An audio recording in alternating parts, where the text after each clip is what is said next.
Welcome to another Warhammer Plus roundup. My name's Simon, the half-done hobbyist, and I'm very happy you've joined me today. Now, for people that haven't been in this channel before, every week I do little roundups of what's in Warhammer Plus. All the content that's on there, the Warhammer Vaults, Masterclasses, Lore Masters, all that kind of thing, and I do a quick review on it and tell you my thoughts. Recently, it hasn't been good. Well, to be telling the truth, the whole thing hasn't been good. From the very start we've not had enough content, but I'm not going to bang on about that again. Over Christmas it was especially disappointing. Most of us were stuck in our houses, we needed something to watch. I think we got 8 minutes of content one week, which was not good enough. From a company Games Workshop's size, the least they could do is schedule some content to go out over Christmas. They didn't do that. We've got over it. Well, I think I've got over it. And I've given them a clean slate for the new year. But it still hasn't got off to a really good start for 2022. It's been pretty poor so far, and sadly this week continues that trend. There is only 27 minutes of content. We did get another Hammer and Bolter, however, so that's great. The only other thing we got was a masterclass. So yet again, another poor week. It's not that it's a poor week because you've got to take it over the course of a month because that's what people are paying for. But even over the course of a month, we're not getting a lot for our money. I know there's competitions and discounts and things like that, but I think we all just want to see animations, don't we? We also got a Hammer and Bolter last week, but from the comments in my channel, it wasn't very well received. It was called CADIA Stands, and it was about a Cadian messenger delivering a message to the front lines because communication channels were scrambled, and then taking a message back. It was an okay story. It was Tyranids v Imperial Guard, but the animation style in Hammer and Bolter fell flat in its face. The Tyranids needed to be shown to be moving fast, but it was like a slideshow. It was like, here's a Tyranid here, oh, it's teleported over here. There was no fear or anything of the Tyranids. There were also a few questionable other things to do with the episode, but I won't go into them. You can watch last week's if you want to see them. I thought I would read some from the comments just to show you what other people are thinking of it. At this point, I can't even say for sure that Hammer and Bolter is an art choice. For the first few episodes, maybe, but the entire series having the same moving slideshow feel just feels like it's been rushed out the door, or the animation studio involved is inexperienced. And I can totally agree with that. It does feel rushed. Some episodes are better than others, like this week's episode has better animation than last week's episode, although that wouldn't be hard. But I think sometimes the style lends itself to the story that's being told better than other times. Here's the next one. Now, I did enjoy seeing this episode of Hammer and Bolter, but I don't actually think it was the right format to show the speed of the Tyranids.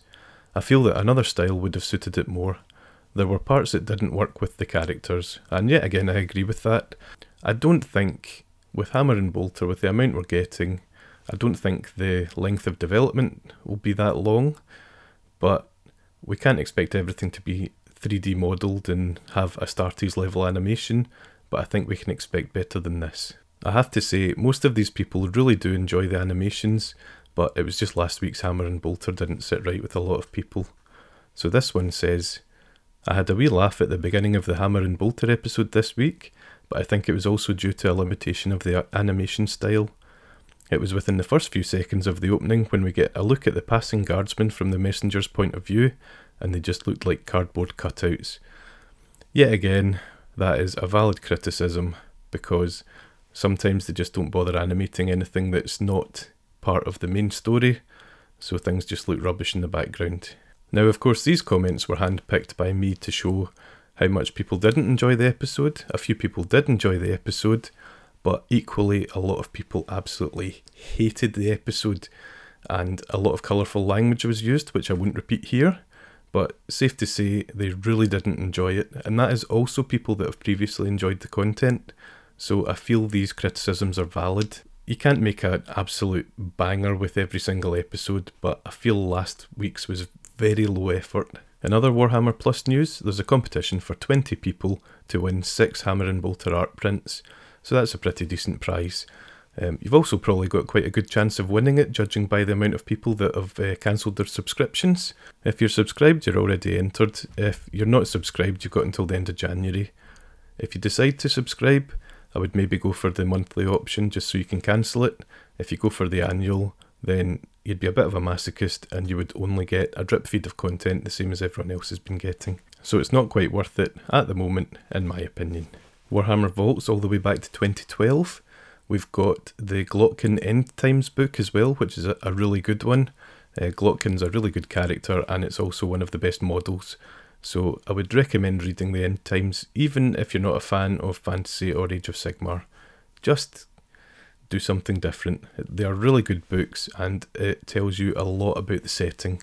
It also shows why a lot of people really miss it so much, because it was a brilliant universe. The masterclass this week was 10 minutes long, but it did have 2 methods for painting the Idoneth Deepkin skin. Aidan Daly was a presenter. He did a good job, but I feel Louise is better at explaining techniques, or at least telling you which video to find the techniques in. Aidan just says, glaze here, wet blend here, whereas Louise will say, glaze here, there's a video on that, and wet blend here, there's a video on that. I feel they need to have another section in this where it's all the techniques that you learn that you might apply to these more advanced videos. The Hammer and Bolter this week is called Artefacts, and it was brilliant. Really enjoyed this one. It's about a bunch of Black Legion Terminators and the Necrons. Now I'm not going to spoil it for you, but I feel the animation was about 10 times better than it was last week. It really worked for this episode. I really enjoyed seeing the Black Legion Terminators in action. They took apart just about everything they touched.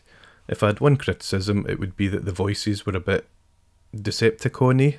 It sounded like an episode of Transformers, but it was quite cool. They actually did have a bit of back and forth between each other. I don't think you'd call it banter, because it was a bit more violent than that. They were a bit more aggressive towards each other, but it was still really good. Really enjoyed it.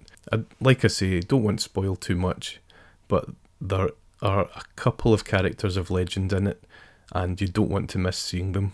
It's the little touches that made it really good as well. We all know that Primaris lieutenants are just about universally reviled, and there's one of their helmets on the spike rack on the back of one of the Terminators, which was a really good touch. Sadly, that's it for this week. There wasn't much to go through. 27 minutes of content is pretty poor. I think we'll get to the end of January and we'll have about 3 hours of content. Maybe a wee bit more if it's padded out by more battle reports. But at the moment, it's still very light. I don't want to complain about it every week, but I feel I have to because nothing's changing. So I don't know what you feel about it. Tell me in the comments below. Do you feel you're getting value for money? I know there's a lot of add-ons like competitions and vouchers and things like that. I know it's only £6 a month, but that's like £6 to me is okay, but for other people that is a lot of money that they could be spending on something else to do with their hobby. I'm almost at the point where this could be a YouTube channel and they should distribute the animations another way. They'd probably make as much money, there'd probably be less stress, and they'd probably be able to focus their efforts a wee bit better. I just don't feel that at the moment it's worth a streaming service. Anyway, once again, thanks for watching, happy hobbying, and I will see you in the next one. Cheers.